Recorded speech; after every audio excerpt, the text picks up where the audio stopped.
चिंता संतानहंतारो उत्पादाम्बुजरेणवः सियानां तान्निजाचार्यान् प्रणमामि मुहुर्मुहुः यदनुग्रहतो जन्तु सर्वदुःखातिगो भवेत् तमहं सर्वदा वन्दे श्रीमद्वल्लभनन्दनम् अज्ञानतिमिरान्धस्य ज्ञानाञ्जनशलाकया चक्षुरुन्मीलितं येन तस्मै श्रीगुरवे नमः।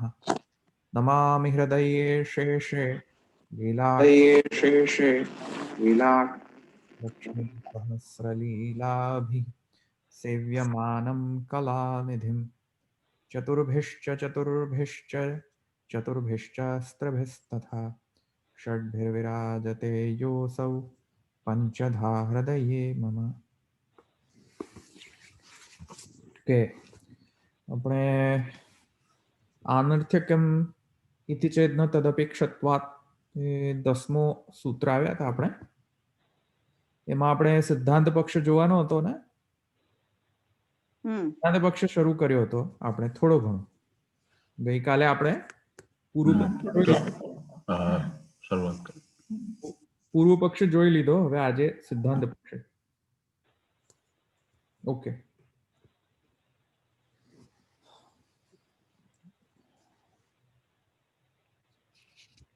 હવે આમાં મને થોડુંક ટીકા ઉપરથી લેવાનું થોડુંક યોગ્ય લાગ્યું કેમ કે અમુક જેનો ખુલાસો જે છે જેમ કે શ્રુતિવચન જે છે જેમ કે ઇષ્ટાનિષ્ટ ફલબોધક શ્રુતિવત ઇત્યાદિ શબ્દ જે છે તેનો જરા થોડો વધારે એમાં ખુલાસો થાય એના કારણે ટીકાનો મદદ લેવી પડશે આપણને તો એ જરા આપણે ટીકા અનુસાર પણ આપણે આજે જોઈશું એને તો ટીકા અનુસાર આપણે એટલે કે કઈ ટીકા આપણી જે રેગ્યુલર જે પ્રદીપ વિવરણની ટીકા જે છે તે હા તો પ્રદીપ વિવરણની જે ટીકા છે ઈચ્છારામજી અને શ્રી ગિરધરજીની તે ટીકા અનુસાર આપણે આજે થોડુંક એના અનુસાર આપણે એને જોશું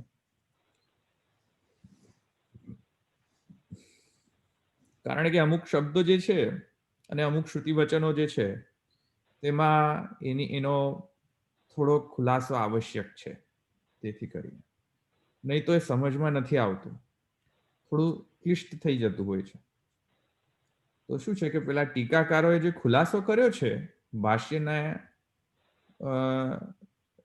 એડિશનમાં તો એ આપણને થોડું સમજવામાં સરળ રહી છે તેથી કરીને જરા આપણે એના ઉપર આજે વધારે ભાર દઈશું તો પૂર્વ પક્ષથી આપણે શરૂ કરીએ સૂત્રનો જે પૂર્વ પક્ષ છે એ આપણે લઈ લીધો છે એટલે આપણે એને નહીં લઈએ આપણે ડાયરેક્ટ આપણે સિદ્ધાંત પક્ષ પર જશું આજે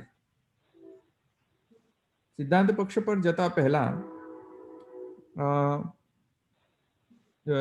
ગઈકાલે મેં તમને એમ કહ્યું હતું કે ઇષ્ટાનિષ્ટ ફલબોધક શ્રુતિત્વાદ એ મેં તમને સમજાવ્યું હતું કદાચ તમને રિમાઇન્ડ જો તમને એ યાદ ન હોય કેમ કે મને ખબર નથી કે મેં આ શ્રુતિ કહી હતી કે નથી કહી પહેલા ન કહી હોય તો હવે આજે હું તમને સમજાવી દઉં ઇષ્ટાનિષ્ટ શ્રુતિ તો શું છે થોડુંક ક્લેરિફિકેશન થઈ જાય મને લાગે છે ગઈકાલે કોઈ બોલ્યું નહીં કે નથી સમજાવી કે સમજાવી હતી તેથી મેં અઝ્યુમ કરી લીધું કે કદાચ કહ્યું હશે કોઈક વખતે કહ્યું તું મેં પણ યાદ હતું નહીં ને એટલે કશું બોલ્યા નહીં કદાચ કહ્યું હશે કે કદાચ નહીં કહ્યું હોય બે બાજુનું છે પુણ્ય આવી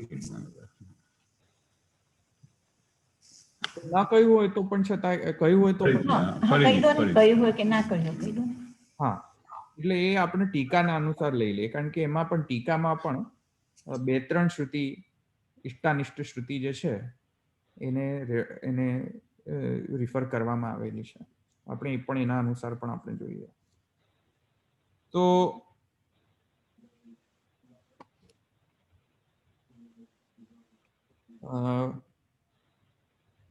ઈચ્છારામજી શું કહે છે ઇષ્ટાનિષ્ટ શ્રુતિ માટે ઇષ્ટાનિષ્ટે ઇત્યાદિ પુણ્યઃ પુણ્યેન કર્મણા ભવતિ પાપઃ પાપેન બૃહદારણ્યક ઉપનિષદ इति श्रुतिवत् इति अर्थः। अनुशय सहभावः फलभोगशेषः सामग्री रूपानुशय सहभावः। અહીંયા સુધી પૂર્વ પક્ષ એન્ડ થયો. અહીંયા સુધી પૂર્વ પક્ષ એન્ડ થયો હતો ને આપણો. અનુશય સહભાવઃ અર્થઃ. અહીંયા સુધી પૂર્વ પક્ષ પૂર્ણ થયો. અને ઇતિ ચેદ ન તદપેક્ષત્વાत् ધૂમાદિ માર્ગસ્ય તસ્યાહ શ્રુતેઃ અપેક્ષત્વાत् ત્યાંથી સિદ્ધાંત પક્ષનો શરૂઆત થઈ. એ તો મેં ગઈકાલે સમજાવ્યું હતું. તો આ જે ઇષ્ટાનિષ્ટ શ્રુતિ જે છે, ઇષ્ટાનિષ્ટ ફલબોધક શ્રુતિ વત જે પૂર્વ પક્ષ રિફર કરી રહ્યો છે, તો એ પૂર્વ પક્ષ જે રિફર કરી રહ્યો છે ઇષ્ટાનિષ્ટ શ્રુતિ, એ છે શું?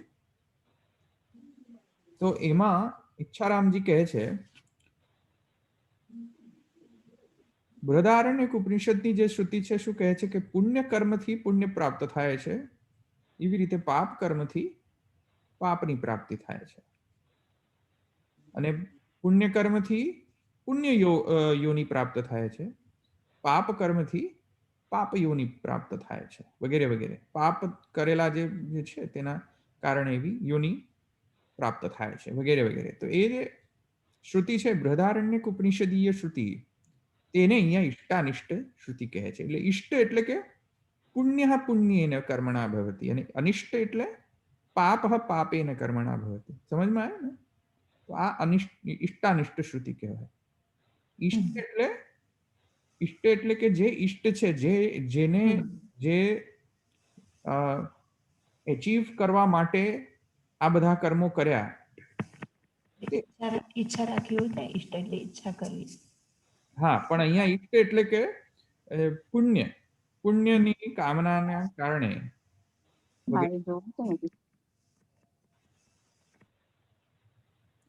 હવે ગિરધરજી જે છે, એમના વિવરણમાં ગિરધરજી જે છે તે અલગ શ્રુતિ કહે છે, ઇષ્ટાનિષ્ટ શ્રુતિ કહે છે. શ્રુતેઃ ચરણ શ્રુતિ વિધાયકત્વમ એતજ્ જન્મ વિધાયકત્વમ સ્વીકર્તવ્યમ ઇતિ પૂર્વેણ અન્વયઃ અત્ર દૃષ્ટાંતમ આહુઃ ઇષ્ટ ઇત્યાદિ.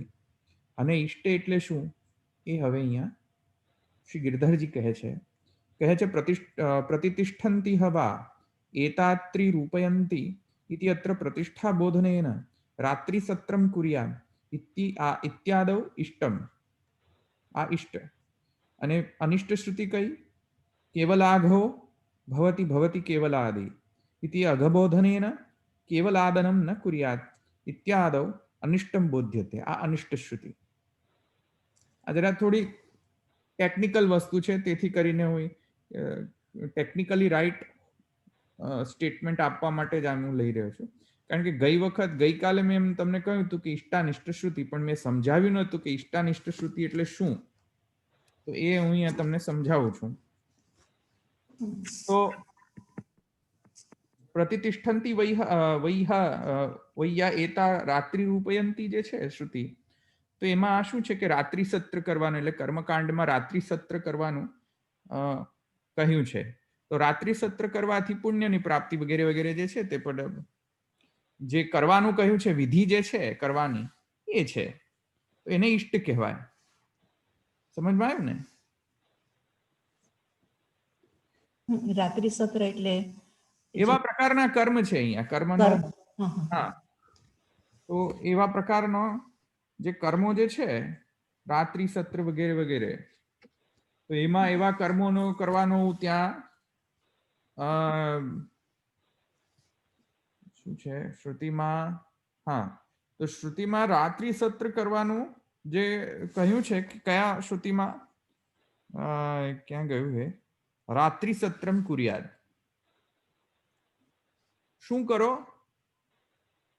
વિધિ છે ને, જુઓ વિધિ રૂપ છે કે રાત્રિ સત્રમ કુર્યાદ. તો એ રાત્રિ સત્ર કરવાનું કહ્યું છે. હવે જે ન કરવાનું કહ્યું છે અનિષ્ટ, જે કરવું જોઈએ ઇષ્ટ અને જે ન કરવું જોઈએ અનિષ્ટ. સમજમાં આવ્યું કે નહીં? એટલે વિહિત અને અવિહિત એવું કહેવાય? વિહિત અને અવિહિત નહીં કહેવાય ને. અવિહિત નહીં કહેવાય. વિહિત બરાબર છે શબ્દ, પણ વિહિતનો ઓપોઝિટ જે છે એમ જે ન કરવાનું હોય. નિષેધ. નિષેધ. હા, નિષેધવાચક. હા હા, જે ન કરવાનું કહ્યું હોય તે. હા. તો ન કરવાનું શું કહ્યું છે?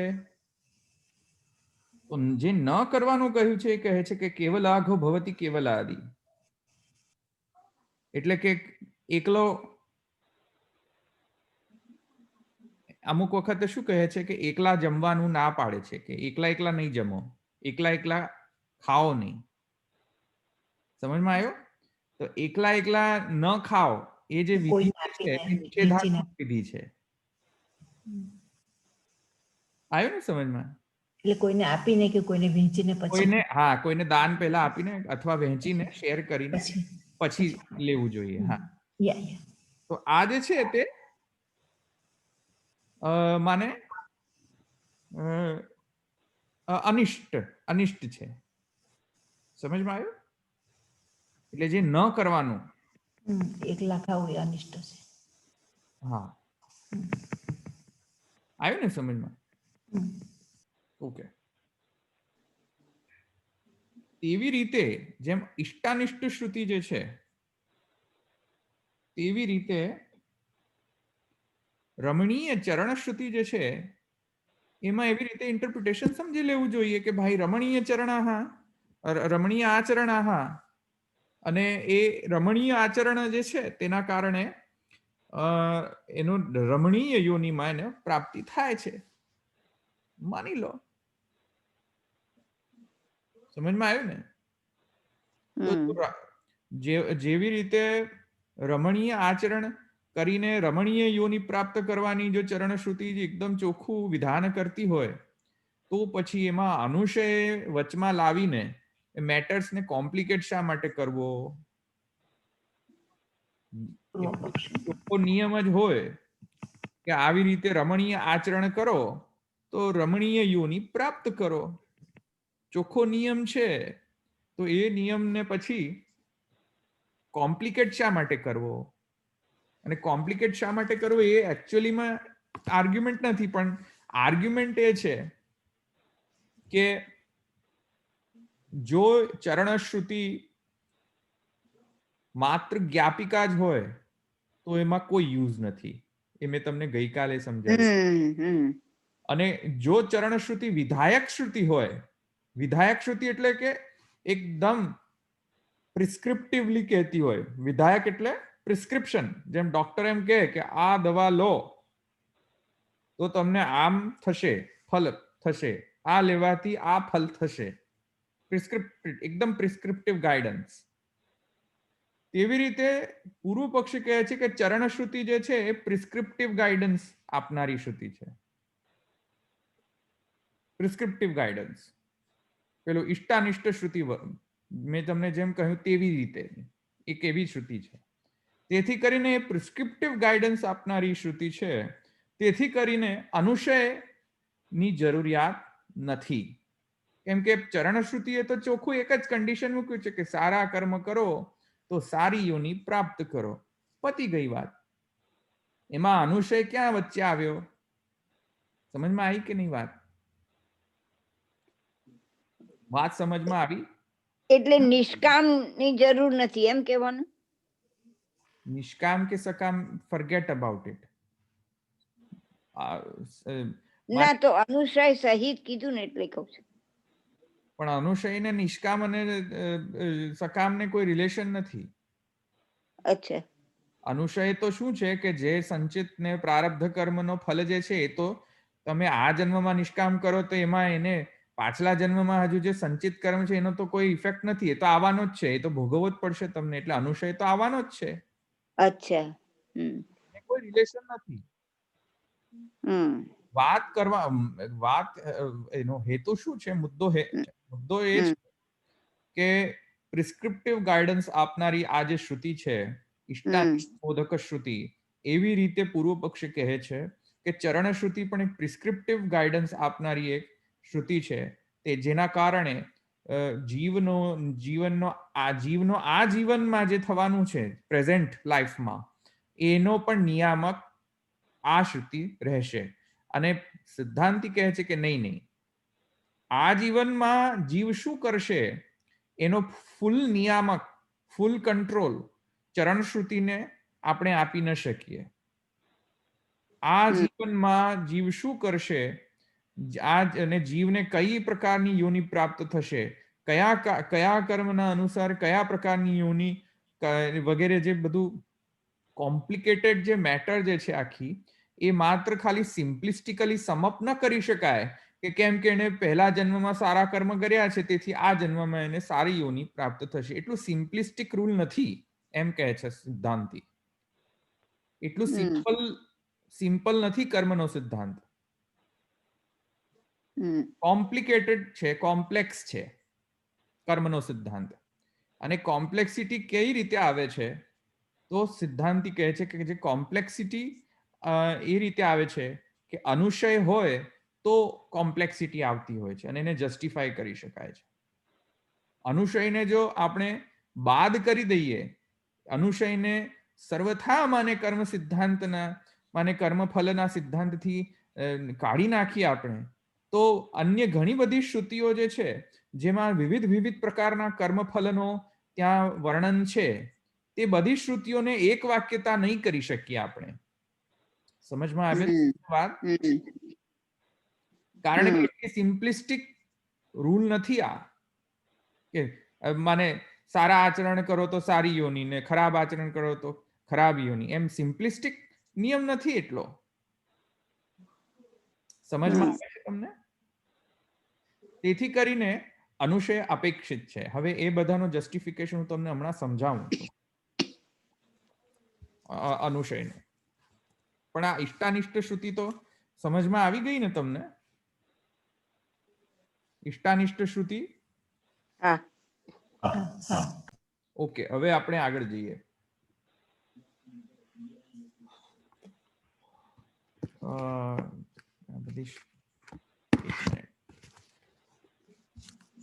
શું કહે છે જુઓ.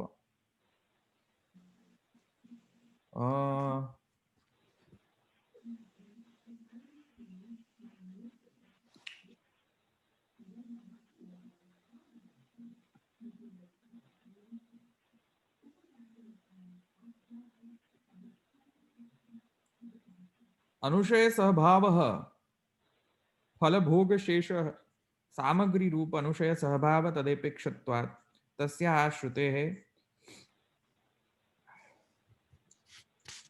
આપણે ગિરધરજીનું વિવરણ જોઈએ. હા, થોડું તો ગિરધરજીનો વિવરણ શું છે જુઓ. ગિરધરજીનો વિવરણ છે કે ઇત્યત્ર અગબોધનેન इत्यादो अनिष्टं बोध्यते इति तद्वद् इति अर्थः सौत्रं सिद्धान्तं विशदयन्ति न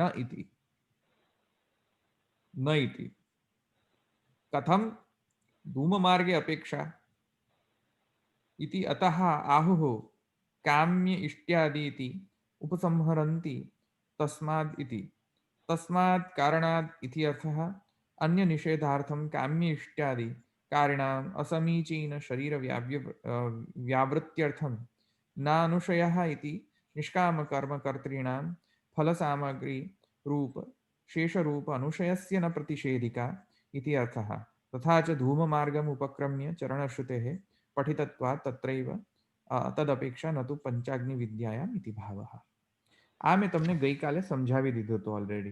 फर्स्ट पार्ट ऑफ सिद्धांत समझाव्यो तो ने मैं કે ધૂમ માર્ગમાં ચરણશ્રુતિની અપેક્ષા રહે છે, વ્યર્થ નથી થતી. પહેલા તો એ તો સમજમાં આવ્યું હતું ને કે ધૂમ માર્ગમાં કામ્ય કર્મ કરનારાઓ જે છે, જેને સુખ પછી દુઃખ એવો ચક્ર ચાલતો હોય છે, એ ન્યાય પ્રમાણે સુખ દુઃખ, દુઃખ પછી સુખ, સુખ પછી દુઃખ, આ પ્રમાણે કામ્ય કર્મનો તો આ જ સિદ્ધાંત છે. અનલેસ તમે નિષ્કામ કર્મ કરો તો એ પેલો ચક્ર બંધ થાય, પણ કામ્ય કર્મ કરશો ધૂમ માર્ગેણ જઈને વળી પાછા સુખ પ્રાપ્ત કરશો અને પછી દુઃખ પ્રાપ્ત કરશો અને વળી પાછા દુઃખ પ્રાપ્ત કરશો અને પછી સુખ. એ ચક્ર ચાલતું રહેશે કામ્ય કર્મ. તો ચરણશ્રુતિની વેલ્યુ ક્યાં છે? ચરણશ્રુતિ નિરર્થક નથી. કેમ નિરર્થક નથી? તો એ કહે છે કે જ્યારે કામ્ય કર્મ કરશે કોઈ અને ધૂમ માર્ગેણ એ જ્યારે જશે ત્યારે એને માને દેવલોક વગેરે જે છે, પુણ્યલોક જે છે, તેમાં એ પુણ્ય પ્રાપ્ત ફલભોગ કરીને પછી એ ચ્યુત થશે. ચ્યુત થશે એને દુઃખ પ્રાપ્તિ થવાનો અવસર પ્રાપ્ત થશે. જ્યારે દુઃખ પ્રાપ્તિ થવાનો અવસર પ્રાપ્ત થશે ત્યારે ચરણશ્રુતિ ઇન્ટરફિયર કરીને એમને કહેશે કે નહીં, કેમ કે એમને સદાચાર કર્યા હતા તેથી કરીને એમને યોની જે છે નેક્સ્ટ જન્મમાં એ સારી યોની પ્રાપ્ત થાય, જેથી કરીને કર્મ સુધારી શકે. પશુ યોનીમાં એ ન જાય. તો ચરણશ્રુતિ ઇન્ટરફિયર કરીને એ એમને બચાવશે. તો ચરણશ્રુતિની ત્યાં વેલ્યુ છે. ચરણશ્રુતિ યુઝલેસ નથી, વેસ્ટ નથી. એ પ્રથમ સિદ્ધાંતિએ કહ્યું. સમજમાં આવ્યું ને? આ તો મેં તમને ગઈકાલે સમજાવ્યું હતું. સમજમાં આવી ગયું આટલું? પછી કામ્ય કર્મ એટલે પછી રમણીય થયું. હા, કામ્ય કર્મ કરે તો પણ રમણીય થયું. એ ચરણ શ્રુતિ પ્રમાણે એને ફળ મળતું હોય તો. હા, કેમ કે શાસ્ત્રના વિહિત કર્મ છે તો તે કરે છે, તો એમાં શું વાંધો છે? અચ્છા. શાસ્ત્રમાં વિહિત જે છે તે જો કરતો હોય તો એમાં એને તો એન્કરેજ કરવું જોઈએ. ભલે કામ્ય હોય તોય. બરાબર. ભલે કામ્ય હોય તો પણ. એક્ઝેક્ટલી. નિષ્કામ કર્મનો જે ફલ છે એ તો નહીં મળે. હા, તે જ મારું કહેવાનું એ જ હતું. રાઈટ. નહીં, પણ વાત અહીંયા એ છે કે જે પેલો નોર્મલ ચક્ર ચાલતો હોય છે ને, જે કે સુખ ભોગવ્યા બાદ દુઃખ ભોગવવું જ પડે, એ ચક્ર નિયમ છે કર્મનો. અચ્છા. સુખ ભોગવ્યા બાદ દુઃખ ભોગવવું જ પડશે. કર્મના કામ્ય કે જે કર્મ હોય તે સંચિત કે પ્રારબ્ધ કે એના હિસાબે. હા, તો એના કારણે શું છે કે પછી એને દુઃખ પ્રાપ્ત કરવામાં પછી એને ખરાબ યોની ના પ્રાપ્ત થઈ જાય પાછી. હા, બરાબર. ખરાબ અસમીચીન જે યોની જે છે તે એને પ્રાપ્ત કદાચ ન થઈ જાય, તેથી ઇન્ટરફિયર કરીને એને કહેશે કે નહીં, મને રમણીય આચરણાહ અને રમણીય યોની. બરાબર. હા, નિષ્કામ કર્મ કરનારને ફલ મને નિષ્કામ ફલ ભોગ થાય, મને ફલ પ્રાપ્ત થાય છે. કર્મ ને સકામ, પણ પેલો સકામમાં પણ પછી કર્મનો સિદ્ધાંત તો આવશે ને. હા, બરાબર. એ સિદ્ધાંતને આપણે કઈ રીતે સ્ટોપ કરી શકીએ? ન્યાયને એ જે ન્યાય જે છે કે સુખ પછી દુઃખ, દુઃખ પછી સુખ, આ ચક્ર છે એ ચાલતું રહેવું જોઈએ. ચાલતું રહે. તો એ ચક્ર સ્ટોપ કરે છે. ચરણશ્રુતિ એમ કહે છે કે કેમ કે આણે વૈદિક કર્મ, વૈદિક વિદ્યાનુસાર મને વેદે જે કહ્યું એ પ્રમાણે એને કર્મ કર્યા છે. ભલે બિચારા ભલે એને કામ્ય કર્મ કર્યા હોય, છતાં પણ વેદ પર વિશ્વાસ રાખીને એને કર્યા છે, તો એને શા માટે એને પશુઓની પ્રાપ્ત કરીએ? તો એ ચરણશ્રુતિ ત્યાં આવીને એ ચક્રને જે છે ન્યાયને, સુખ દુઃખનો જે ચક્ર છે એને અટકાવી દે. અટકાવી દે છે ઇન ધ સેન્સ, એ પણ શબ્દ યોગ્ય નથી. એ ચક્ર ચાલતો રહેશે, પણ યોની જે છે, યોની જે છે તેને અરમણીય યોની નહીં મળે, રમણીય જ યોની મળશે. રમણીય યોની કે જે યોનીમાં એ વળી પાછો કર્મ કરતો થાય, એને રમણીય યોની કહેવાય. ધવલભાઈ, પેલા અજામિલના પ્રસંગમાં જે મેં નારાયણ નામ લીધું ને, પેલા વિષ્ણુદૂતો એને લઈ જાય છે, એટલે કે તે વખતે એને યમદૂતોને અટકાવે છે ને, એવું આ ચરણશ્રુતિનું સમજાય કે એને ખરાબ યોની પ્રાપ્ત થતી હોય એ ના થવા દે અને સારી યોની મળે, ચરણ શુદ્ધિ અંદર ઇન્ટરફિયર થાય એટલે. નો, ચરણ શુદ્ધ ઇઝ નોટ એપ્લિકેબલ ધેર, કારણ કે પહેલામાં પહેલી વાત તો એ કે વૈદિક કર્મ કરતો જ નહોતો અજામિલ. ત્યાં માત્ર ભગવાનનો સામર્થ્ય રૂપા અનુગ્રહ જ હતો. હા બસ ચરણ શ્રુતિ અહીંયા એપ્લિકેબલ નથી.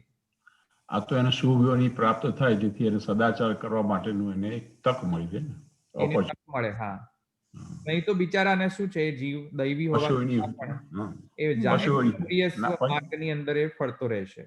ફરતો બરાબર, રહેશે. બરાબર. તો એ હવે બીજી જસ્ટિફિકેશન આપે છે સિદ્ધાંત, એ હવે બહુ જ ઇમ્પોર્ટન્ટ છે, એ આપણે જોઈએ.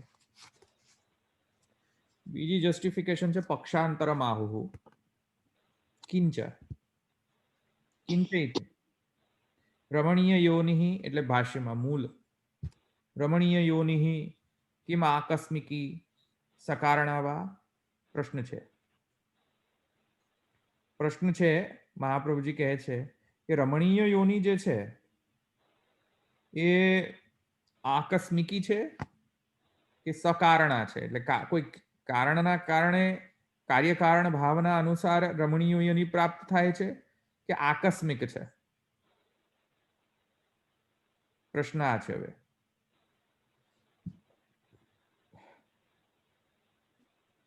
પક્ષાંતરમ એટલે કે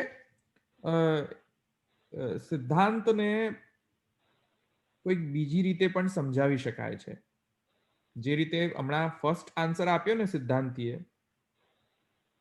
કે ચરણશ્રુતિ યુઝલેસ નથી, યુઝફુલ છે ચરણશ્રુતિ, એ આન્સર આપી દીધો ને સિદ્ધાંતીએ, તો સૂત્ર પૂરું થઈ જવું જોઈતું હતું. પણ સૂત્ર પૂરું ન થયું, પક્ષાંતર પણ છે, એટલે કે એડિશનલ જસ્ટિફિકેશન. આવ્યું સમજમાં? So this is an additional justification to bolster the સિદ્ધાંત પક્ષ. તો રમણીય યોનિ કિમ આકસ્મિકી સકારણા વા, આ પ્રશ્ન છે. તો મહાપ્રભુજી કહે છે કે રમણીય યોનિમાં એ કોઈ આકસ્મિક ફિનોમિના છે કે એટલે કે એક્સિડેન્ટલ ફિનોમિના છે કે કોઈક પ્રકારના કારણના કારણે એ રમણીય યોનિ પ્રાપ્ત થાય છે. ન આદ્યા વેદવાદીનામ ન તુ બાહ્યાનામ ઇતિ અર્થ તથા ચ આકસ્મિકી વક્તુમ ન શક્યતે ઇતિ ભાવઃ. અને મહાપ્રભુજી કહે છે કે વેદવાદીઓ જે છે, those who believe in Ved, તે લોકો આકસ્મિકી નહીં ગ્રહણ કર્યા ને. કેમ કે કર્મનો સિદ્ધાંત છે, કેમ કે ભગવાનનો અનુગ્રહ છે, તો આકસ્મિકી નહીં ગણ્યા ને સકારણા જ ગણશે. કે રમણીયોની નો કોઈ કારણ કે હેતુ હોવો જોઈએ, એ કારણ કે હેતુના કારણે એને રમણીય યોનિ પ્રાપ્ત થઈ. તો હવે જો સકારણા જો હોય, જો આકસ્મિકી ન હોય ને સકારણા જ હોય રમણીય યોનિ, તો આવશ્યક પક્ષે વિચારમાહુઃ દ્વિતીય હેતુ ઇતિ. સકારણ પક્ષે જો સકારણ પક્ષ ગ્રહણ કરો, જે આપણે પક્ષ ગ્રહણ કરીએ છીએ, કેમ કે વૈદિકી લોકો જે છે, વેદવાદીઓ જે છે, એ તો સકારણ પક્ષ જ ગ્રહણ કરશે, આકસ્મિક નહીં. તો આકસ્મિકી જો સકારણ પક્ષ જો ગ્રહણ કરો તો કારણીભૂત કર્મણામ ફલભેદેન શ્રુતિ સ્મૃતિ સમર્થમાહો. અચ્છા, સકારણ પક્ષ જો ગ્રહણ કરો તો રમણીય યોનિ પ્રાપ્ત થઈ, એનું કારણ શું, એનો વિચાર કરવો પડશે.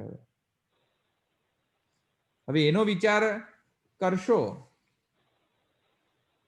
રમણીય યોનિ શા માટે પ્રાપ્ત થઈ એનો જ્યારે વિચાર કરશો તો શ્રુતિમાં જવું પડશે કે ભાઈ આ કારણ કરો, આ કારણથી એને રમણીય યોનિ પ્રાપ્ત થઈ શકે છે.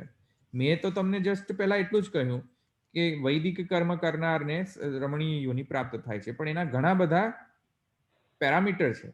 માત્ર નહીં કે વૈદિક કર્મ કરે તો ડાયરેક્ટલી એને મને મને રમણીય યોનિ પ્રાપ્ત ડાયરેક્ટલી થઈ જાય, એટલું સિમ્પલ નથી. બધી શ્રુતિઓ જે છે કર્મકાંડની અને જ્ઞાનકાંડની એને સેટિસ્ફાઈ થવી જોઈએ, તોય રમણીય યોનિમાં પ્રાપ્ત થાય. અચ્છા. હવે મહાપ્રભુજી એ કહે છે કે જો સકારણ પક્ષ ગણો રમણીય યોનિ પ્રાપ્ત કરવા માટે કોઈ કારણને ગ્રહણ કરો, તો કારણને ગ્રહણ કરવાની ના કારણે કોઈ કારણ શ્રુતિઓ જોશે કે જે શ્રુતિઓ એમ કહેતી હોય કે આ કારણથી રમણીયોની પ્રાપ્ત થાય છે, એમ એવી બધી શ્રુતિઓ ગ્રહણ કરવી પડશે.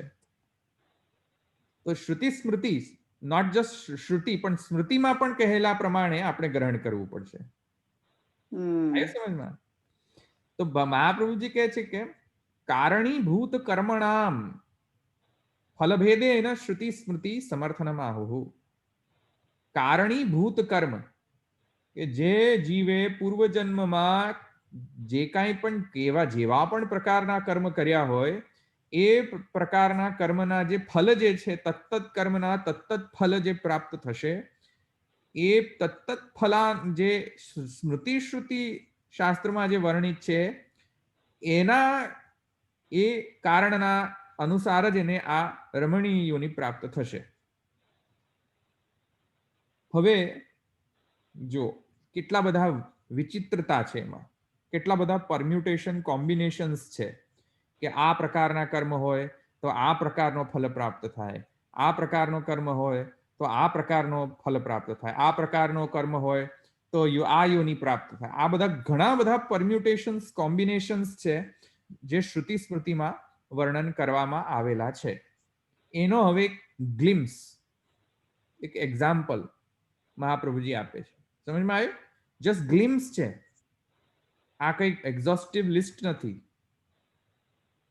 પણ મહાપ્રભુજી 3-4 શ્રુતિ વચનો આપે છે કે જો કર્મ કેટલા બધા કર્મની કેટલી બધી વિચિત્રતા હોય છે, એ વિચિત્રતા કર્મના કારણે વિચિત્રતા ફલમાં પણ આવતી હોય છે. અને એ વૈચિત્ર જે છે, વૈચિત્ર્યતા કર્મના અને કર્મફલમાં હોવાના કારણે એના કારણોનો પણ વિચિત્રતા આવે છે. અને એના કારણોમાં વિચિત્રતા આવવાના કારણે એટલું સિમ્પ્લિસ્ટિકલી એવું કન્ક્લુડ ન કરી શકાય કે રમણીય આચરણા અને રમણીય યોનિ, સિમ્પ્લિસ્ટિકલી ના કહી શકાય. એ હવે ફર્સ્ટ શ્રુતિ કહે છે મહાપ્રભુજી, જુઓ. સ્વકર્મણા પિતૃલોક બૃહદારણ્યક ઉપનિષદ.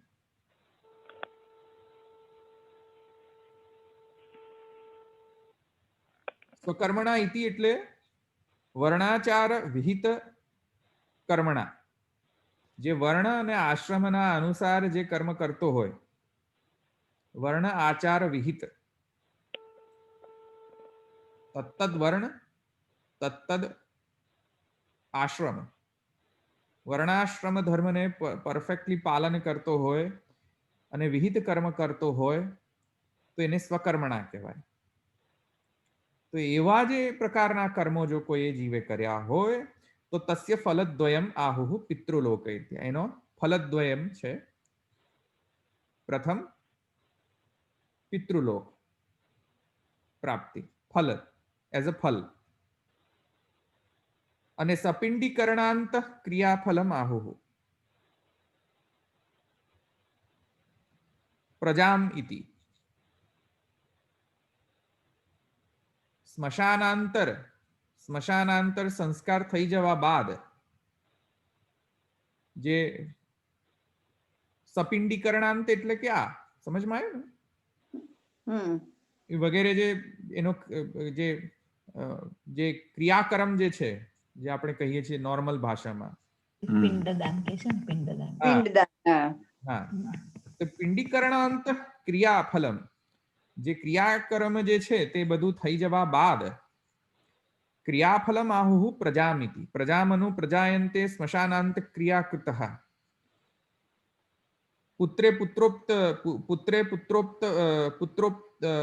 પુત્રોત્પત્તિ રૂપમિતિ અર્થઃ. એ માને જે સપિંડીકરણાંત ક્રિયાફલ જે છે એનો અહીંયા ફલ જે અહીંયા જે છે તે ભાગવત પુરાણની અંદર શું કહે છે કે પ્રજામનુ પ્રજાયંતે સ્મશાનાંત ક્રિયા કૃતે. ક્યાં ગયું? એટલે કે સ્મશાનાંત ક્રિયા જે છે એ કરનારાઓને શું કહે છે? પ્રજામનુ પ્રજાયંતે, પ્રજાની પાછળ જન્મે છે. પિંડદાન ન થઈ જાય ત્યાં સુધી પેલું શું છે કે ફરી જન્મે નહીં પાછો. સમજમાં આવ્યું? તો પિંડદાન તો કરવું પડે ને, તો એ પાછો જન્મ લઈ શકે વળી પાછો જયારે નવો જન્મ. તો પ્રજામનુ પ્રજાયંતે સ્મશાનાંત ક્રિયા કરતા. તો આનો એક ફલભેદ છે પાછો. અચ્છા, બીજો ત્રીજો ફલભેદ છે પાછો કે ત્રૈવિદ્યા મામ સોમપાહા. ગીતામાં સ્મૃતિશાસ્ત્રમાં વર્ણન કરેલું છે.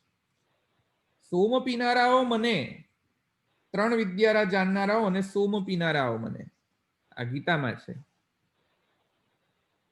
તો એ શું કહે છે? ત્રૈવિદ્યા ઇતિ અર્થઃ સકામ ઇષ્ટ્યાદિકારિણામ ગીતોક્તમ ફલમાહો. જો સકામ કર્મ કર્યા હોય જો એને, તો સ્વર્ગલોકમાં જલસા કરો. સમજમાં આવ્યું? સોમપાન જે છે તે તો ક્યાં થાય? સ્વર્ગલોકમાં, ઇન્દ્રલોકમાં, ઇન્દ્રલોક પ્રાપ્તિ. સમજમાં આવ્યું? તો સકામ જો કર્મ કર્યા હોય પણ વૈદિક કર્મ કર્યા હોય તો ઇન્દ્રલોક પ્રાપ્તિ, જે ગીતામાં કહેલું છે તે. તો ઐક્યમિતિ ઇત્યાદિના ઇન્દ્રલોક ભોગાનંતરમ તથૈવ પુનર્ભવનમ ચ વક્તવ્યમ. આવી રીતે ઇન્દ્રલોકમાં જ્યારે એનો પુણ્યફલ પછી ભોગવાઈ જાય તો વળી પાછો પુનર્જન્મ થાય એનો. તો પિતૃલોક, પછી પિંડદાન અનંતર માને પિંડદાન અનંતર માને અન્ય ગતિ, સકામ જો કર્મ કર્યા હોય તો સ્વર્ગલોક ઇત્યાદિ, ઇન્દ્રલોક ઇત્યાદિ પ્રાપ્તિ. આ બધાની વૈચિત્રતા અને વિવિધતા જે છે કર્મ અને કર્મફલની, તે આવતી હોય છે. જુઓ,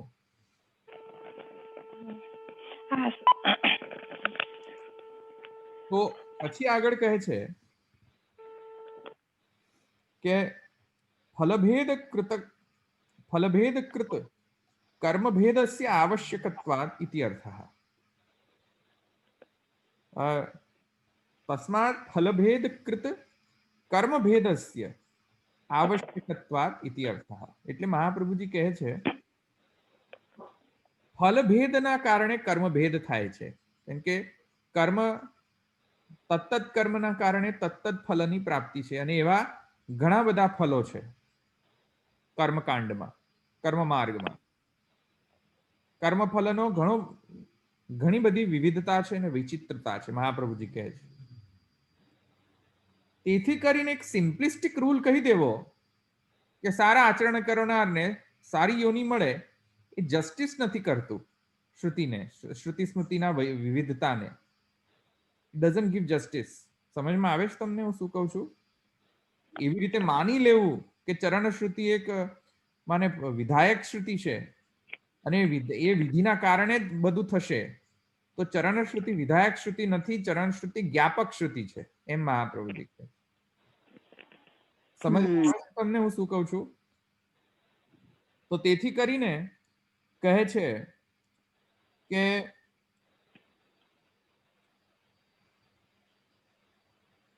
અનુશયે, તેથી કરીને આજે વિચિત્રતા જે છે, કર્મની વિચિત્રતા, કર્મની વિચિત્રતા, આ બધા એને જસ્ટિફાય કઈ રીતે કરી શકાય? તો ચરણશ્રુતિ માત્રથી જસ્ટિફાય ના કરી શકાય. ચરણશ્રુતિ તો જ્ઞાપક શ્રુતિ છે, વિધાયક શ્રુતિ નથી. એનું જસ્ટિફિકેશન અનુશયથી જ કરી શકાય.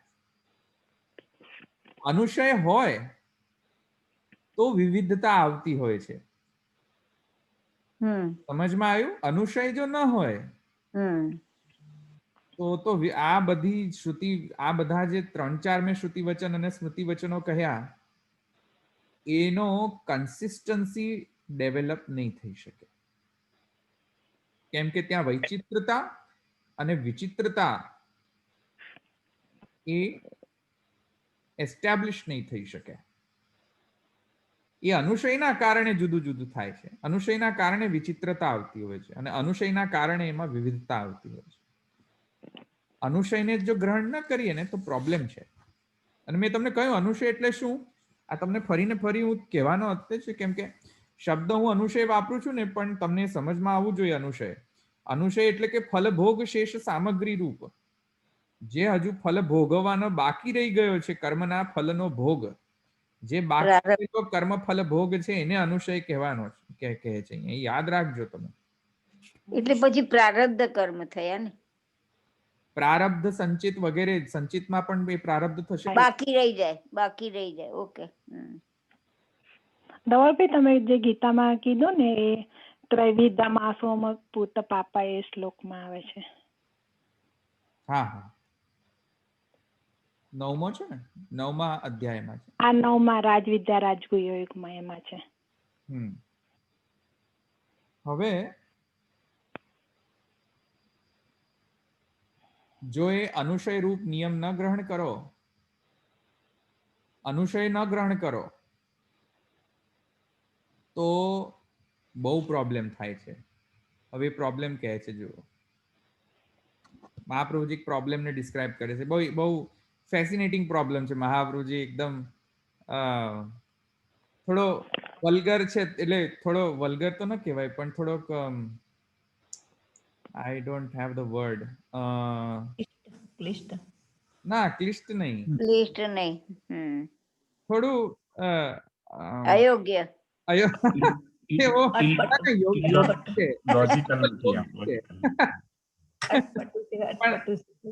હા, થોડો બીભત્સ છે, બીભત્સ. થોડું બીભત્સ લાગે એવું છે. એક્ઝામ્પલ એ જો મહાપ્રભુજી શું કહે છે, યોગ્ય તો છે ડેફિનેટલી, મહાપ્રભુજી છે કે તો બધું યોગ્ય જ હોય. તો મહાપ્રભુજી એક એક્ઝામ્પલ થી સમજાવે છે કે અનુશય કેમ અપેક્ષિત છે. એ કહે છે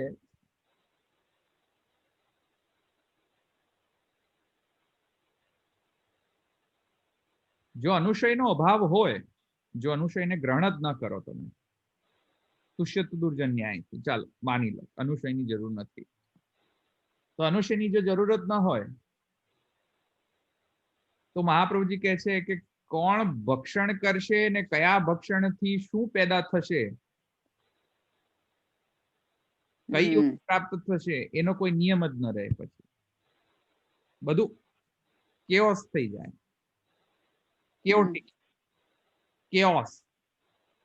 કેઓસ કયા સેન્સમાં જો હું તમને કહું કે કોઈક જીવનું મૃત્યુ થઈ ગયું, હવે જીવ ધૂમ માર્ગથી એનું જર્ની સ્ટાર્ટ થઈ. ધૂમ માર્ગમાં જતા જતા વૃષ્ટિ ભાવાપન્ન થયો, અન્ન ભાવાપન્ન થયો. હવે કોઈક પ્રાણી એને ખાઈ લીધું, ભક્ષણ કરી લીધું એ અન્નને, વિદ્યમાન હતો જીવ. હવે કેટલી બધી પોસિબિલિટીઝ હોય, કયા પ્રકારનો, જો ભૂંડ ખાય, સુવર ખાય તો સુવર યોની પ્રાપ્ત થાય,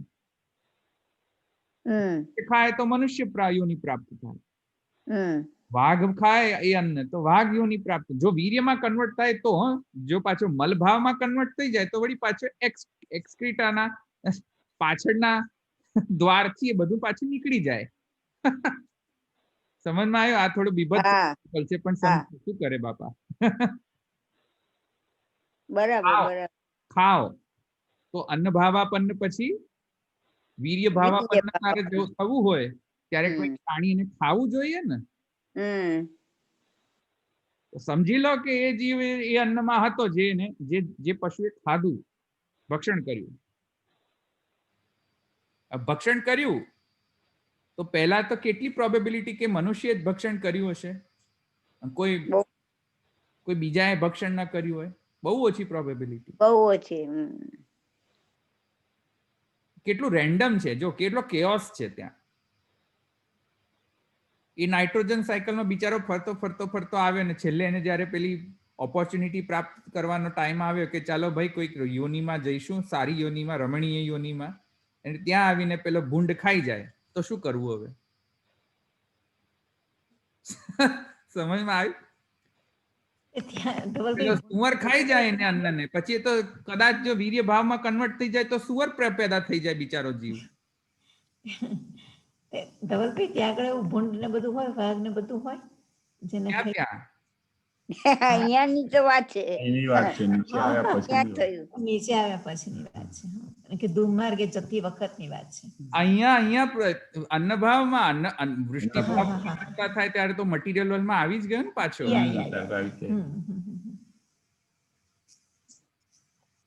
વૃષ્ટિભાવાપન્ન પછી જ્યારે વરસાદ વર્ષે બુંદમાં તો આવી ગયો ને નીચે પૃથ્વીમાં. નીચે આવી ગયો. હું અટવાઈ ગઈ હતી પેલા ઉપરમાં ધુમ્મરમાં અટવાઈ ગઈ હતી. ના હવે ત્યાં ક્યાં ભાગને બધા બહુ લોચાવાળું છે બધું. ગરબડવાળું છે. પાછું આવવાનું છે, પાછો ભાગ પાછું આવવાનું છે. પાછું આવવાનું ને ત્યાં નથી રહેવાનું.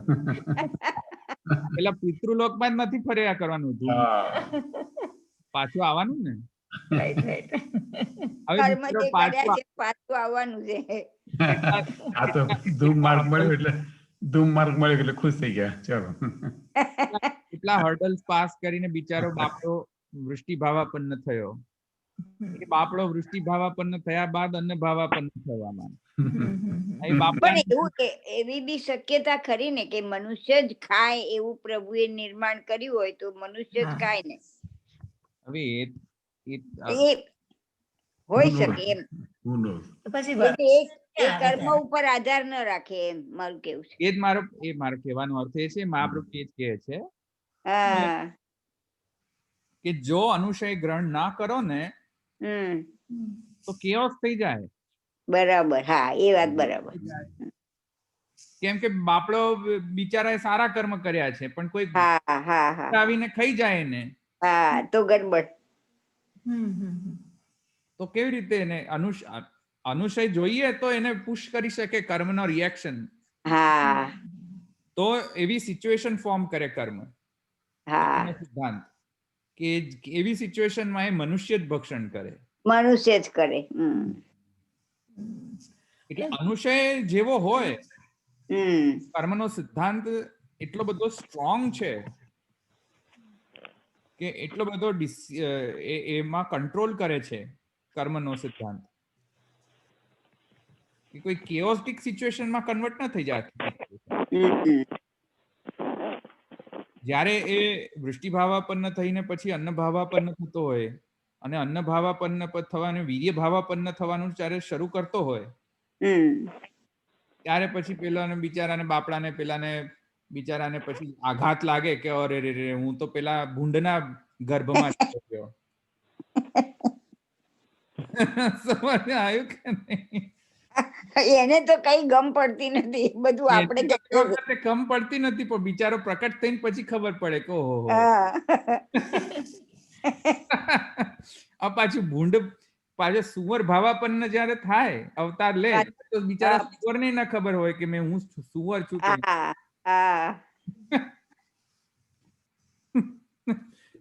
એટલે મહાપ્રભુજી એક એક્ઝામ્પલ શું આપે છે,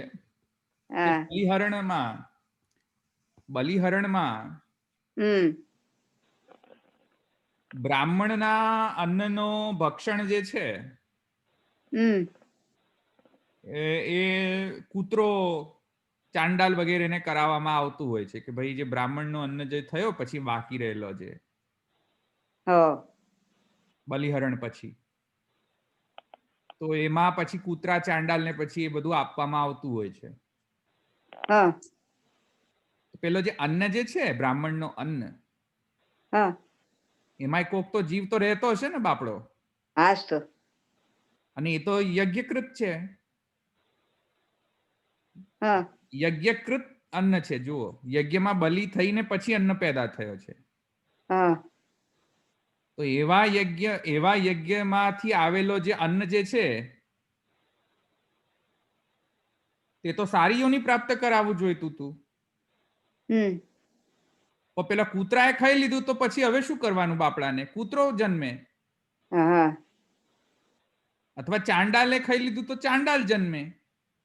હમ અને ઉપરથી મહાપ્રભુજી એક એડિશનલ એક્સ્ટ્રા એક્ઝામ્પલ આપે છે, થોડો બીભત્સ છે, કે બ્રાહ્મણનો મલ એક્સ્ટ્રા, જેમ કે બ્રાહ્મણે ખાધું, હા વિષ્ઠા થઈને નીકળે. વિષ્ટા થઈને બહાર પાછળથી નીકળી ગયું. હા હવે એને એ વિષ્ટા થઈને એમાંય પાછો કોક તો જીવ હશે ને પાછો. હશે કૂતરાએ ખાધું. હા હવે એ વિષ્ટા એનું ભક્ષણ ભૂંડે કર્યું, સુવરે હા કર્યું. હા તો સુવર ભાવમાં પાછો કન્વર્ટ ન થઈ જાય બાપડો. તો બે સમજમાં આવે છે કે નહીં?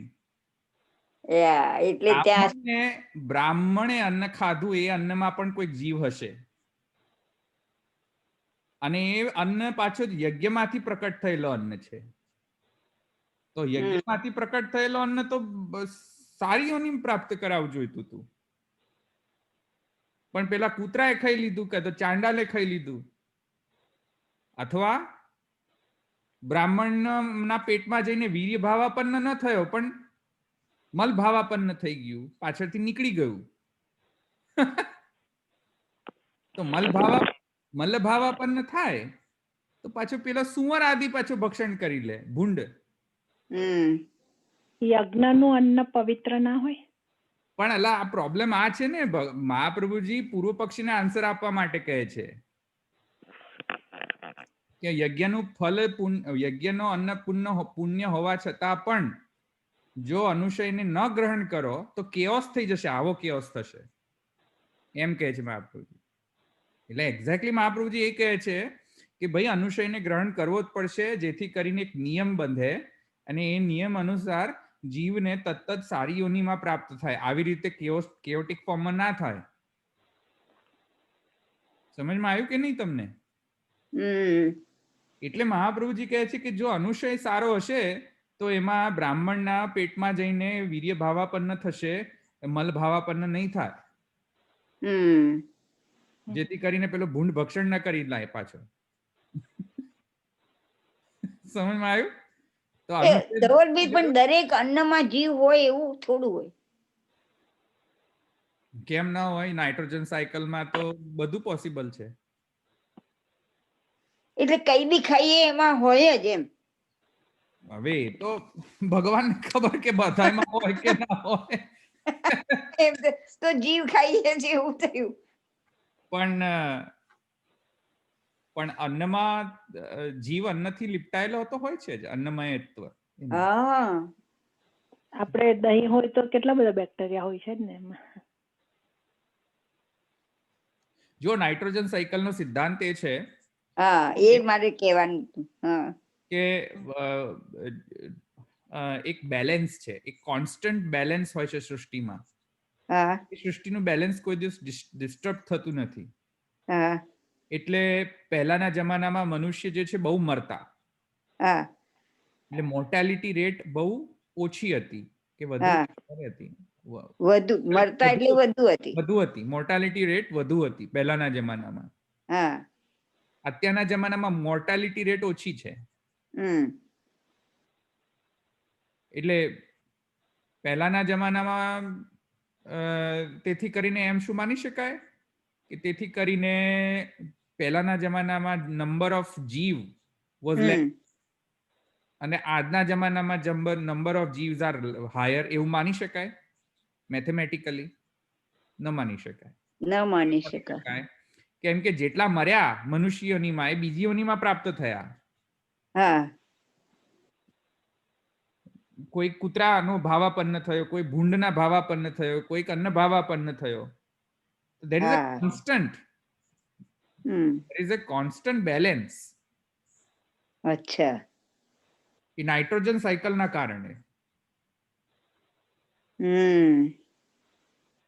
એથી કરીને એવું જરૂર નથી કે બધા અન્ન જીવ હોય, પણ જીવ અન્ન ભાવાપન્ન પ્રાપ્ત કરી શકતો હોય છે.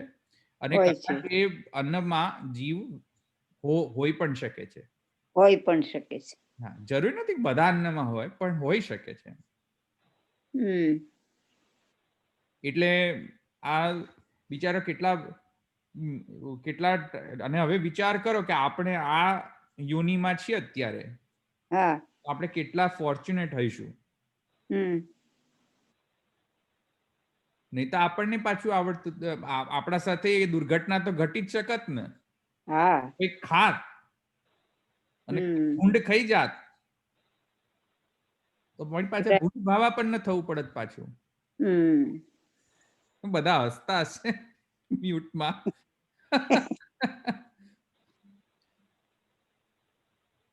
ભૂંડ ભક્ષણ કરી લે શું થાય પછી? એટલે તો આ બધો પ્રોબ્લેમ છે ને. તો એ પ્રોબ્લેમને સોલ્વ કરવા માટે મહાપ્રભુજી કહે છે કે આ તો કેઓસ થઈ જશે. એ કેઓસ ન થાય તેથી કરીને અનુશય માનવો પડશે. અનુશયના કારણે રેગ્યુલેટેડ થાય છે કે ભાઈ આ જીવ જે છે એ આનામાં જ જશે કર્મના સિદ્ધાંતના કારણે. આવી રીતે કેઓટિક ફોર્મમાં નહીં રહે. સમજમાં આવી? એથી કરીને અન્ન ભાવમાંથી જ્યારે વીર્ય ભાવાપન્નમાં થવાનું જ્યારે થતું હોય ત્યારે અનુશયના કારણે એ વીર્ય ભાવ પ્રાપ્ત થતો હોય. અનુશય ન હોય સારો તો એ બુંડ ભક્ષણ કરીને પાછો પશુઓનીમાં થઈ જાય પાછો. પણ અનુશય સારો હોય એનો તો મનુષ્ય ભૂંડ કરે જ નહીં. હા, એક્ઝેક્ટલી. કર્મ એને કરવા ન દે. કર્મના સિદ્ધાંત સમજમાં આવ્યું ને? આવ્યું તો ખરા. અત્યારે તો અત્યારે તો પાછા ભૂલી જશો. એ પછી સવાય હવે અત્યારે આટલા જીવો જતા હોય એ બધાનું શું કેવું થશે? એટલે કોઈ વખતે એવું પણ બને ને એમ. એટલે અનેક ચાન્સીસ તો ઘણા જ રહે. એટલે એક તો તમારું કીધેલું મને આમ એકદમ જ એ લાગે છે કે આપણી મનુષ્યોની કેટલી દુર્લભ છે. એ વાત તો સાચી જ થઈ ઠરે. હા. અને બીજું મનમાં એવું પણ થયા કરે ધોરભાઈ કે આ તો સાયકલ બરાબર છે, પછી પેલી પણ સાયકલ છે ને કે આપણે અગ્નિમાંથી જેમ એમ કે તણખા છૂટે એમ એવી બ્રહ્મમાંથી બધા જીવ છૂટા પડ્યા, અને જ્યારે છૂટા પડ્યા ત્યારે જેનું વરણ થયેલું હતું તો પછી એ વરણની જે બધી વાત હતી એમાં અને કેવી રીતે મેચ કરવાનું? એ તો મેચ થાય જ નહીં ને, તો અલગ જ વાત છે ને આખી. નહીં, વરણ અને કર્મનો સિદ્ધાંત બંને જોડે લઈ સાથે ચાલશે. સાથે ચાલશે. મર્યાદા માર્ગીય જીવ હશે તો કર્મનો સિદ્ધાંત લાગુ પડશે જ એનામાં. બરાબર. પ્રવાહી તો હશે તો પણ કર્મનો સિદ્ધાંત લાગુ જ પડશે જ એને. ઇવન પુષ્ટિ માર્ગમાં કર્મનો સિદ્ધાંત લાગશે. તો કર્મનો તો કોઈ, મેં તમને કહ્યું તું, કર્મને તો કોઈ અટકાવી જ ન શકે એક્સેપ્ટ ભગવાન સ્વયં. કર્મ તો કરવું જ પડે, કરે જ. અથવા નિષ્કામ કર્મ. અને આ બે જ એક એવા પાસા છે કે જે કર્મના ચક્રને અટકાવી શકે. નહીં તો ચાલતું રહેશે.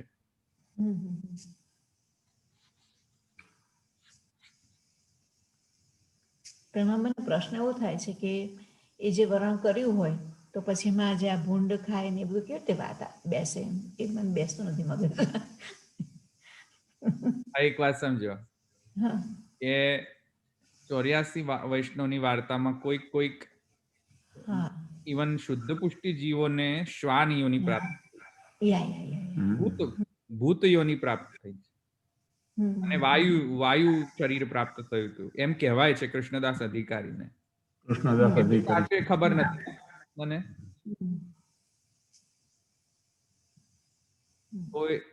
તો જયારે શ્વાન અને યોની પ્રાપ્ત થઈ તમે શું માનો છો?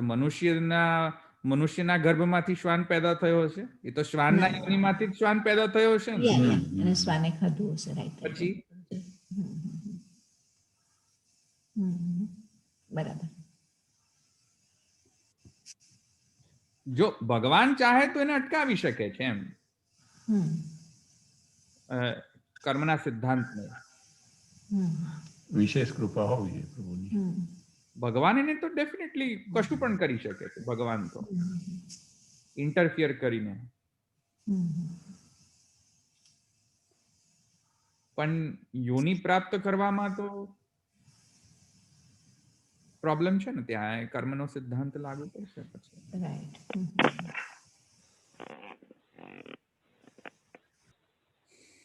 હું એમ નથી કહેતો તે વખતે કે કેમ તે શુદ્ધ પુષ્ટિ જીવને, જે પણ જીવને એવી રીતે વાર્તામાં કહેવામાં આવે છે કે એને શ્વાની યોનિ પ્રાપ્ત થઈ વગેરે વગેરે, હું એમ નથી કહેતો કે એમ પ્રભુની ઈચ્છાના વગર એને પ્રાપ્ત થયું. એ તો ભગવાનની ઈચ્છાના કારણે જ થયું.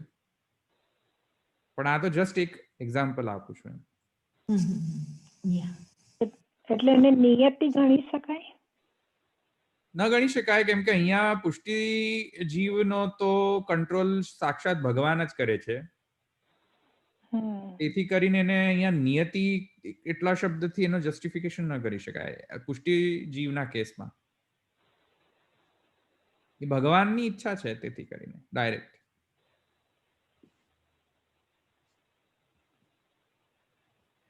અહીંયા હા બોલો. આને કેવી રીતના મેચ કરી શકે કે આપણે એવું ગીતામાં કહે છે કે મારું સ્મરણ કરતો શરીર છોડે તો એ ઈશ્વર ભાવ પામે, પણ અંતકાળે જે પદાર્થને યાદ કરે તો તે પદાર્થને જ પામે. એટલે એમ તો આને પછી કેવી રીતના મેચ કરી શકાય? એટલે કેવી રીતે મેચ કરી શકાય એટલે સમજો નહીં હું.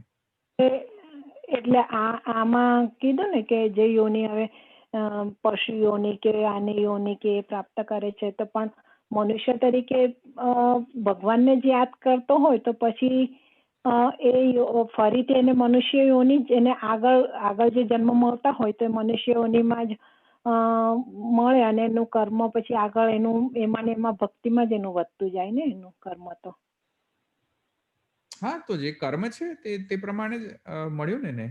કર્મ કર્યો ભગવત સ્મરણ રૂપ કર્મ, તો એના કર્મનો સિદ્ધાંત શું છે? કર્મનો ફલ શું છે? ફલના અનુસાર ફલ મળશે. ભગવાને જો એમ કહ્યું હોય કે મારું સ્મરણ કરીને દેહ છોડે તો તેને આમ મળશે, તો એ ફલ મળશે. એટલે ગમે તેવો દુરાચારી હોય પણ ભગવાનનું પણ જો છેલ્લે નામ લઈને થતો હોય તો પણ એના પછી એ વખતે એના પાપ કર્મ નથી જોવાતા કે એને યોની સારી મળે?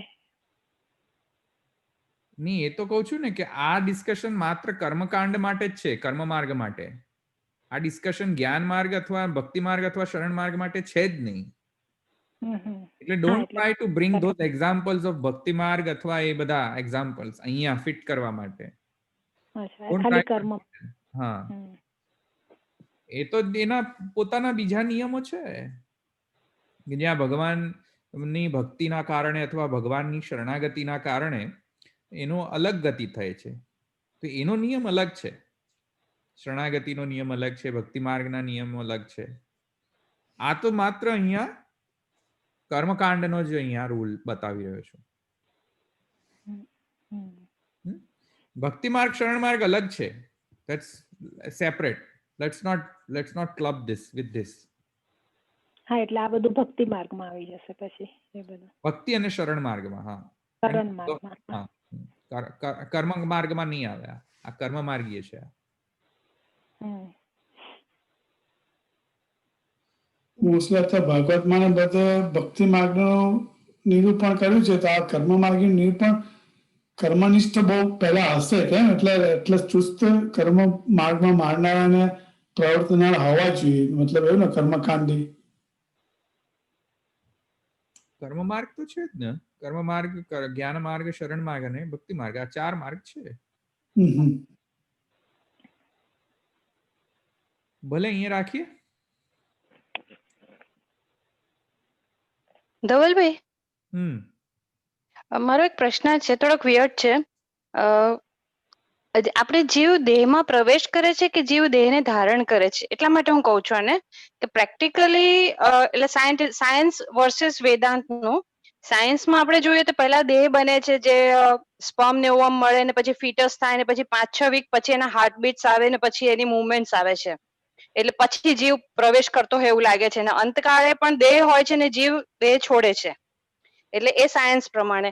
અને આ જે તમે વેદાંતનું આપણે કરીએ છીએ તો વેદાંતમાં પંચાગ્નિ વિદ્યા થાય અને જીવ હોય છે અને વીર્યમાં જાય છે અને એવી રીતે તમે જીવ છે અને એ પછી દેહ પ્રાપ્ત કરે છે. પેલામાં પહેલા દેહ આવે છે ને પછી જીવ એમાં પ્રવેશ કરે છે એવું લાગે છે. તો શું એટલે રાઈટ પર્સન એ શું છે એનું? મને લાગતું નથી કે science believes in soul. Science doesn't believe in soul, I guess. Okay. Science તો બિલીવ જ નથી કરતું સોલને. તો એ તો પ્રશ્ન જતો રહ્યો કે સોલ એન્ટર્સ ધ બોડી વગેરે વગેરે. સાયન્સ તો આઈ થિંક એ બિલીવ કરે છે કે there is nothing like soul. મને લાગે છે કે મારા અન્ડરસ્ટેન્ડિંગના પ્રમાણે જેમ સ્ટીફન હોકિંગ કહેતો હતો અથવા એવા મેટાફિઝિસ્ટ થઈ ગયા, they have hard time believing કે there is soul. કે એ લોકો સોલમાં તો માને છે ને, Christian they believe in souls ને, કે That doesn't human mean that souls હોય છે, એનિમલ્સ નથી, so that you can eat them. No. તમે સાયન્સની વાત કરી એટલે હું કહી રહ્યો છું. ક્રિશ્ચિયાનિટી તો પહેલા કે સાયન્સથી ટોટલી ઓપોઝિટ હતો. અત્યારે જઈને એ લોકો અત્યારે માને છે કે રાઉન્ડ છે અર્થ, નહીં તો પહેલા તો એમ જ કહેતા હતા કે રાઉન્ડ નથી અર્થ. પહેલા એમ માનતા હતા કે earth was a centre of the universe. અત્યારે સાયન્સે પ્રૂવ કર્યું કે ભાઈ અર્થ સેન્ટર નથી યુનિવર્સનો. એ તો પહેલેથી નથી માનતા સાયન્સને. એ તો બહુ વધારે પડતા એ સાયન્ટિફિક છે ક્રિશ્ચિયનિટી તો. હજુ પણ એ લોકોનામાં ઘણા બધા સિદ્ધાંતો એવા છે કે જે સાયન્ટિફિક જ નથી, મેચ જ નથી થતું એ લોકોનું. તો ક્રિશ્ચિયાનિટી ને સાયન્સને કોઈ રિલેશન નથી એવી રીતે, કોઈ હાર્ડ બાઇન્ડિંગ નથી એમ હું કહી રહ્યો છું. પણ તમારો ક્વેશ્ચન સાયન્સના માટે હતો કે science versus Vedanta, I think. અને એમાં સાયન્સમાં હું એમ ટિપ્પણી કરી રહ્યો હતો કે science doesn't believe in, I think most of the scientist doesn't believe in soul, existence of soul at all. They believe in only the chemical reactions. They believe in the materialistic body. They believe only in what they can experiment with, and they believe only in what they can see and try and test and observe. If they cannot observe anything, how can they reach to the conclusion? And soul cannot be observed. So I don't think that they believe in soul, first of all, number one. હવે રહી વાત કે સોલ વેદાંતની, તો સોલ પહેલા enter થાય છે કે બોડીમાં, કે માને કઈ રીતે એન્ટર થાય છે તો એ પંચાગ્નિ વિદ્યાથી જ સમજવું જોઈએ. જે પંચાગ્નિ વિદ્યાથી અગેન્સ્ટ છે એ અન્ડરસ્ટેન્ડિંગ ખોટી છે. પંચાગ્નિ વિદ્યા પ્રમાણે જ થવું જોઈએ. એટલે પહેલા જ જીવ જ હોય છે ને પછી એ દેહ ધારણ કરે છે. That is the right thing to say. Yes, એ વૈદાંતિક છે સિસ્ટમ, એ બરાબર સિસ્ટમ છે. ઓકે, પણ આગળ જતા ઓકે એગ્રી, ચલો તમારું. પણ આગળ જતા એવું બી બને ને કે જેવી રીતે યુનિવર્સના સર્જન માટે એ લોકોએ આટલી બધી થિયરી કરી અને now that theory is matching with આપણું જે વેદાંત કે છે કે એ લોકો આ કે છે કે પલ્સ થિયરી, તો આપણા વેદાંતમાં પણ એનો ઉલ્લેખ છે, આમ કે છે તો આનો પણ છે. તો આગળ જતા એવું પણ નીકળે ને કે અત્યારે એ લોકો જે વાત કહી રહ્યા છે અત્યારે we may not be able to explain, they may not be able to explain, પણ આગળ જતા મેચ થાય એમ. એક સાયન્ટિસ્ટે એક્સપેરિમેન્ટ કર્યો હતો, હું નામ ભૂલી ગયો એ સાયન્ટિસ્ટનો.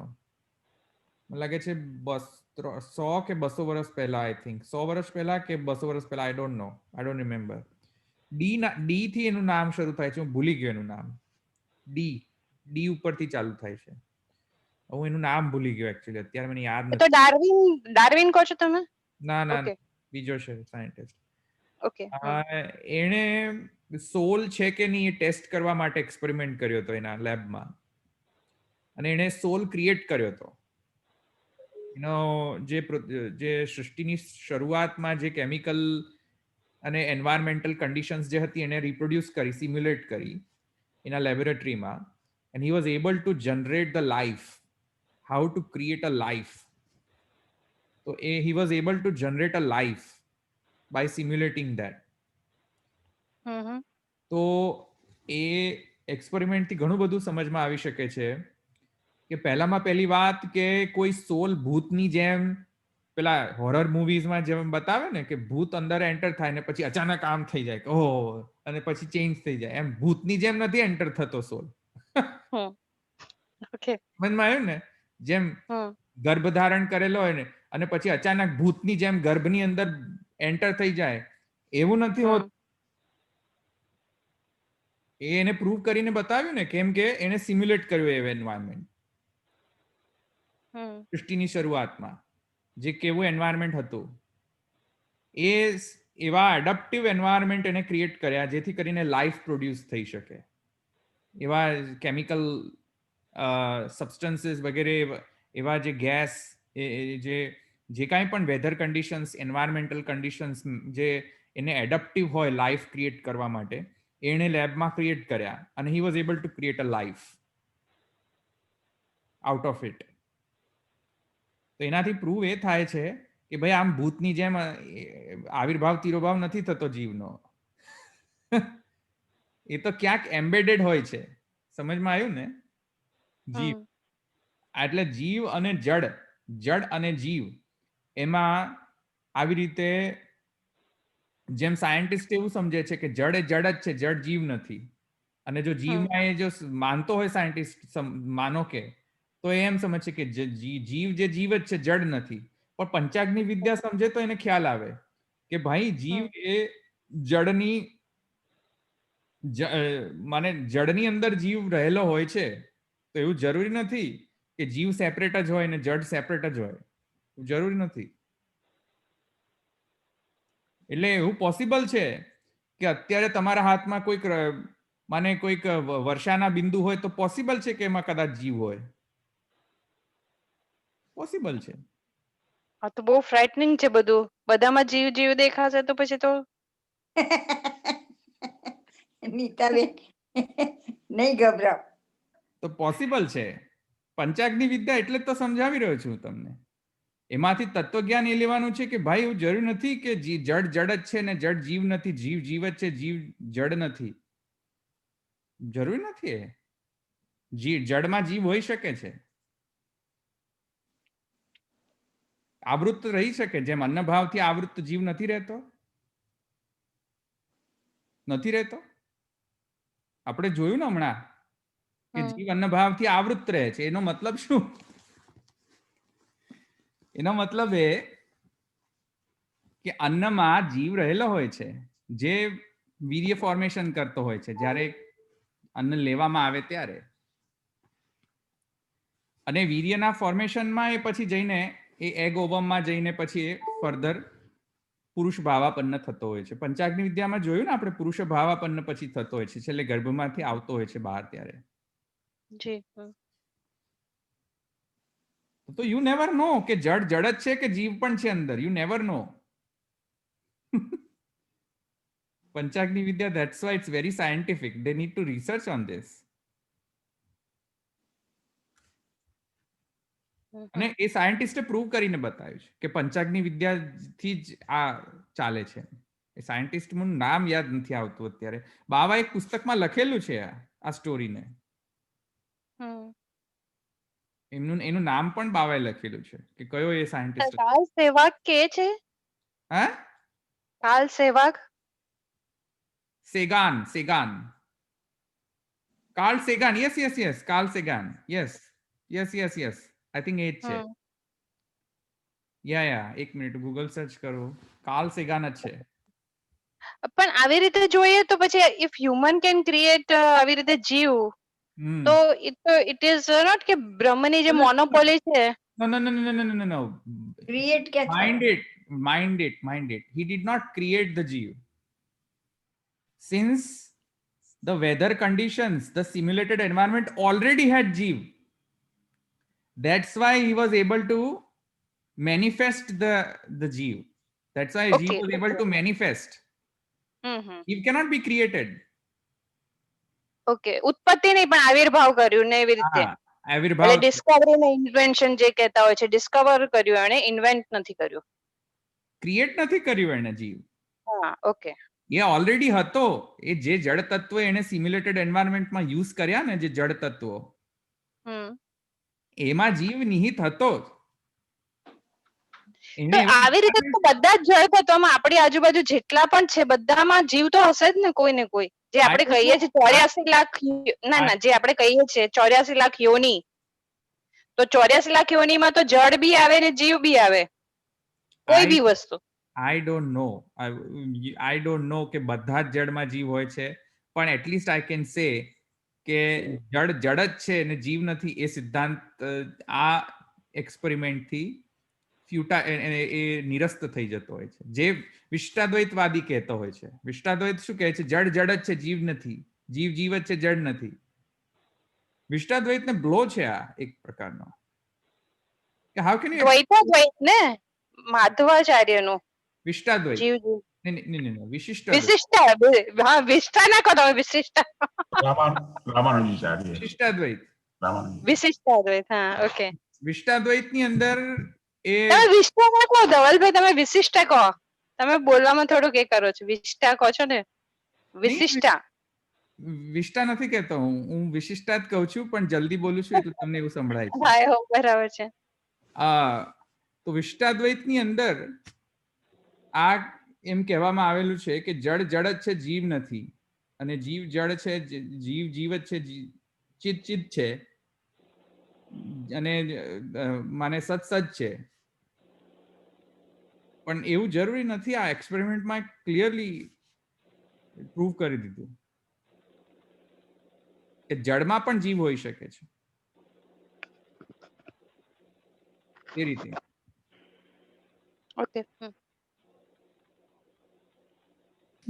પંચાંગી વિદ્યા તમે કીધું કે ઓલવેઝ કર્મ માગીને આપણે માને છે, તો પછી હમણાં કીધું કે આ જીવની ગતિ આવી રીતે માનવી જોઈએ. કર્મ માર્ગની દ્રષ્ટિથી માનવી જોઈએ, ભક્તિ માર્ગની દ્રષ્ટિથી ખરી કે નહીં એ પછી એમાં કીધા માનવું. પણ એક વાત સમજો, મટીરિયલિસ્ટિક જ્યારે પણ આવશે ને, જ્યારે એને જન્મ લેવાનું જ્યારે આવશે ત્યારે તો he has two follow this process. એવું કંઈ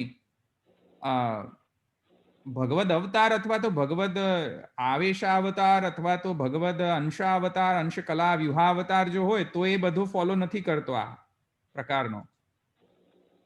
તો આવેશ અંશકલા અવતાર વગેરે જે છે એ બધા આને ફોલો નથી કરતા. આ જેમ કે પહેલા ગર્ભમાં આવે, માને વીર્ય ભાવાપન્ન થાય વગેરે વગેરે, આ બધું ફોલો નથી કરતો.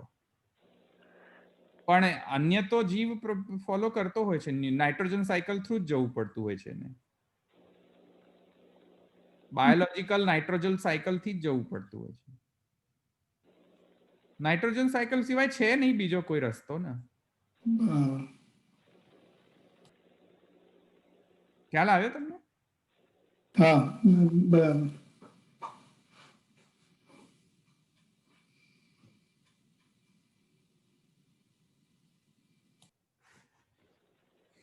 અહીં રાખીએ.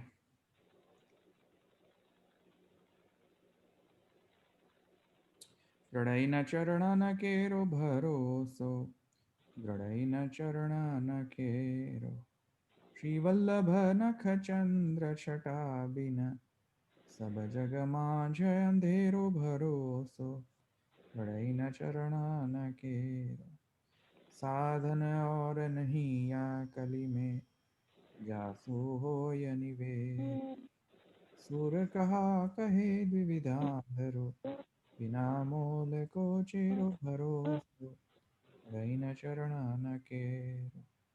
वल्लभाधीश की जय, श्री गोपीनाथ प्रभु शरण की जय, श्री साईं जी परम दयाल की जय, श्याम सुंदर श्री यमुने महारानी की जय, श्री द्वारिकाधीश की जय. सर्वश्री जय श्री कृष्ण.